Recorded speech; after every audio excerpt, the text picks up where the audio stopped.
My name is B-Girl Genesis, representing Flooristas here in Orlando, Florida. Awesome. So, B-Girl Genesis, can you explain a little bit like where that name came from? Was that a name given to you, or is that something that you earned over time?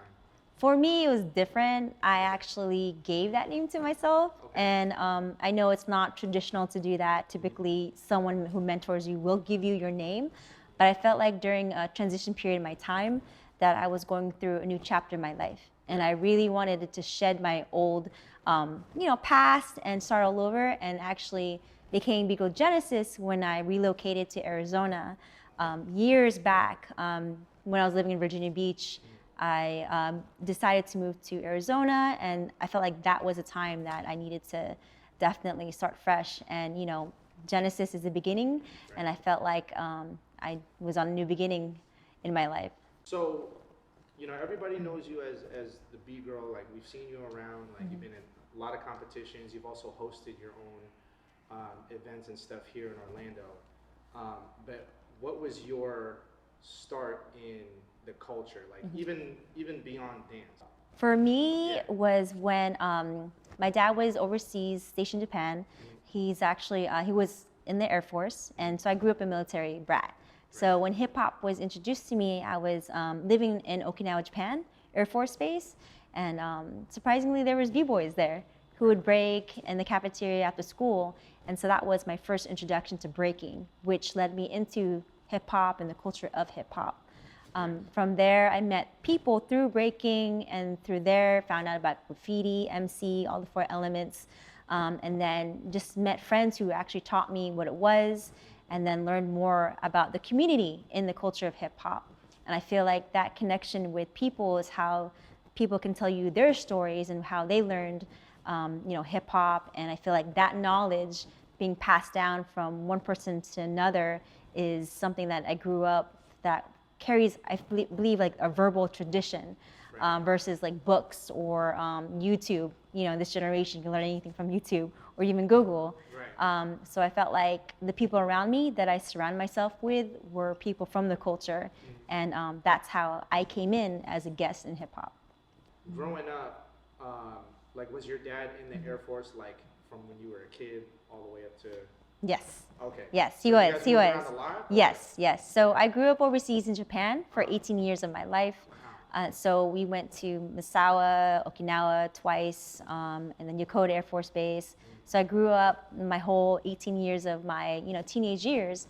And then he retired. He bought a house in Virginia Beach, and that's where my auntie also resided, and my uncle lives there too. He was in the Navy, and so we had family there. So once we once I graduated, we relocated to Virginia Beach. So it was a huge culture shock from living in Japan overseas on an Air Force base to the United States. So that includes driving on the opposite side of the road, being around, even I would say like the food for starters.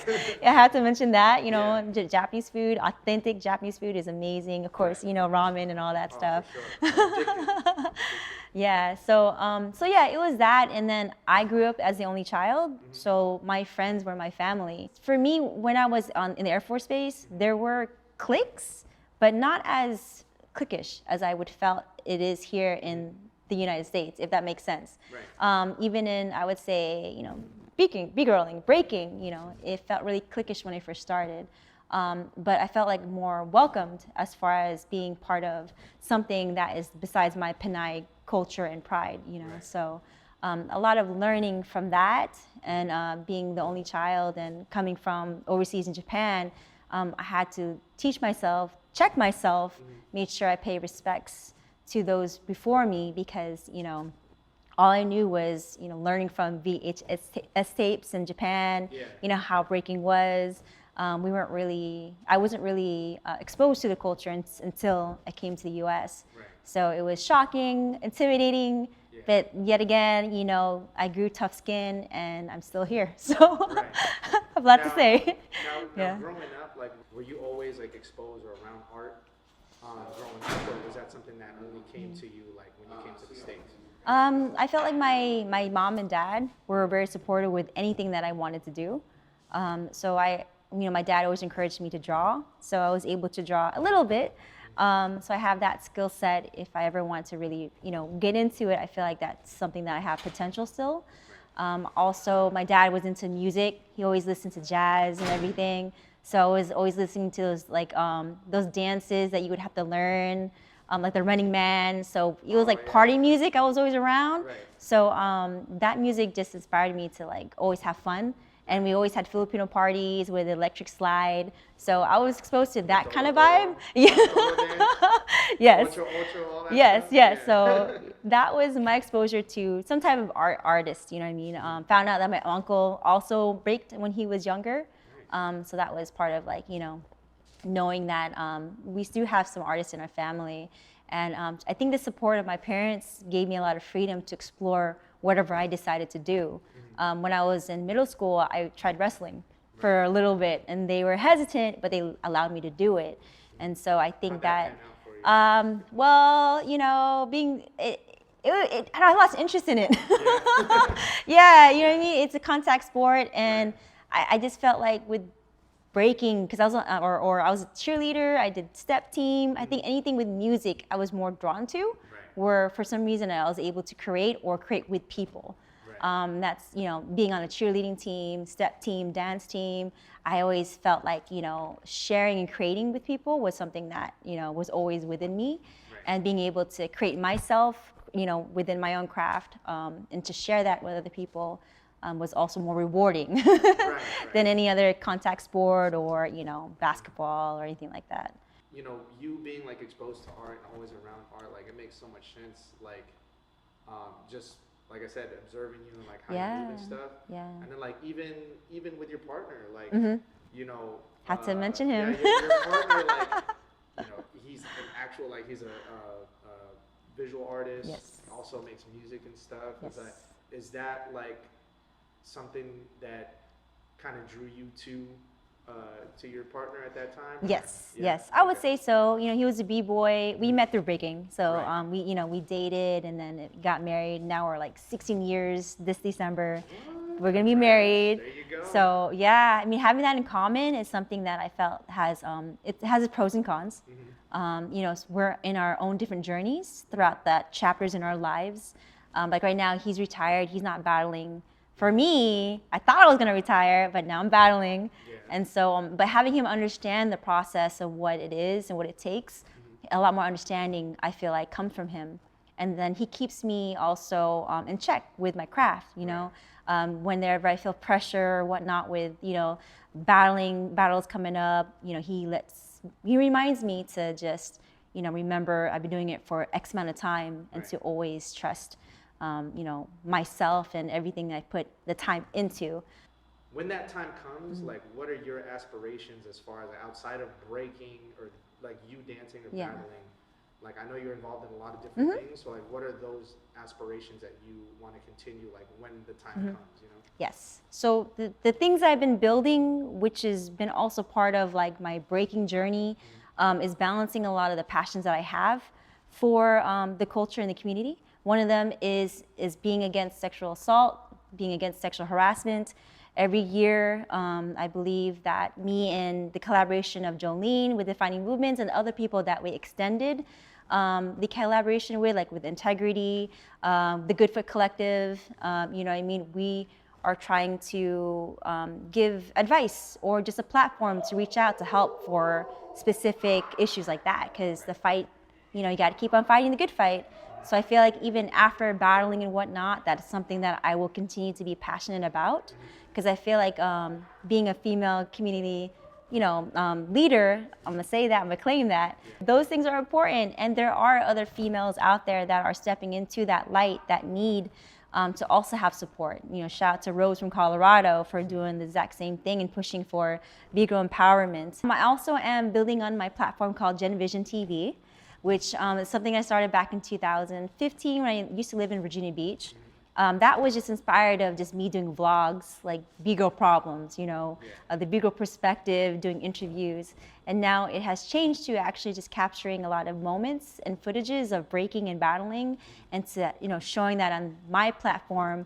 And it's been growing organically, and I feel that is also connecting me to the community. as well, because I'm also trying to show people, share people on that platform who don't typically get, their rounds shared on other bigger platforms. Right. And I feel like everyone has their own story. Also, Re-Rise Up is also a Filipino motivation and inspiration. It's somewhat has turned into a collective collaboration from She Rose, and then also from two B-girls from the Philippines, B-Girl Crate and B-Girl Bad, as well as B-Girl Mel and Kara of Flooristas, who are my crewmates. So what are we trying to do is we're trying to actually collaborate with our visions and trying to build a program for Filipino B-girls to come to the United States.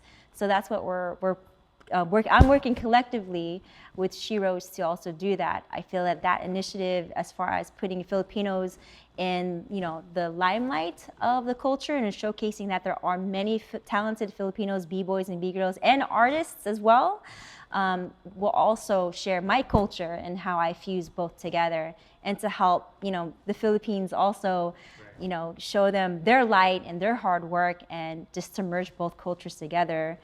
So that's something that I'm always going to inspire to do. So what we're going to do on the subject of Filipino culture. Okay. You know what I'm saying? So we're gonna have just a couple of like candid questions here.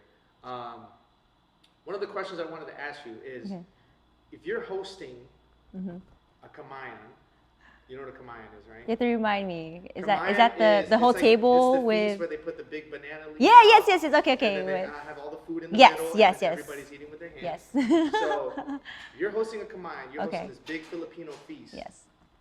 What are the dishes that you're preparing for the kamayan? Oh my gosh, lumpia for sure. For sure. Pancit. The Filipino spaghetti. Oh yeah, gotta have Filipino spaghetti. which is a lot more sweeter with like With the hot dogs. yes. So definitely that. Yeah. My mom's fried rice. She cooks some bomb Filipino fried rice. So yeah. Oh, chicken adobo. You gotta have the. I was about Yes. to say, if you don't say Yes. I'm gonna revoke your Filipino card right now. Those are, I would say, the main dishes. And I actually like my mom's kare kare. So I don't know if I'm saying it right. And then the last question here. Okay. So the last final question. If they ever made a biopic about your life, your journey through dance, and also the other, philanthropic work that you do,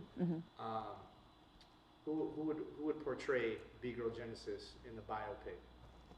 I don't even know. Man. It's crazy because that's such a tough question. I don't know why that's such a tough question. I don't know why. There's got to be some kind of actress out there that would. I would want it to be like a cartoon, anime. cartoon? I would want to be anime. To Oh, tell yeah, you the fair. truth, That'd like be dope. yeah, I would want it to be anime because I'm huge, into anime and everything, and I feel like there's a lot of dope anime, Yeah. characters and like just stories that I feel like you could go really creative with that. Yeah, that's what I'm saying. That actually makes the most sense too. Yeah. Any final shout outs that you Yeah. want to give out? Final shout outs, of course, to my mom and dad. And I'm hoping to see them for my birthday this year, and that's coming up in September. So I'll be turning 39 years old. Shout out to, of course, you, Soy, for always pushing, media to a different level and showcasing, the true stories behind the competitors and the battlers and the B-boys and B-girls in a great quality and, of course, way that you always approach things in a professional manner. Shout out to my husband, always been there for me since day one, learning a lot together, and we're always continuing to want to grow within our own craft. And, of course, to my crew. My girls putting in hard work all over the world. So proud of them. Y'all know them. Go follow us. Yeah, So you gotta rep. You see the beat. yes, go to You see the Flooristas.com. You'll find us there. And I'm just shout out to the freaking universe. Shout out to Soul Culture Lido, of course. you go. He definitely is the main reason why that I did the breaking tour. Is because he sponsored me for the first few. The last one, I wanted to end it and completely end it and go to all of them, and he made that happen. And so yeah, Shout out to Lito. yeah, I man, love Lito's that been he's fam, and so he's always accommodating, always believing in me. So without Lito giving me that extra motivation and push, that right there has made a huge difference in my journey. So Heck yeah. yeah. Awesome. Well, Jen, thank you again so much for your time. I really do appreciate it. And we'll see you at Nationals. Yes. Woo, Billy.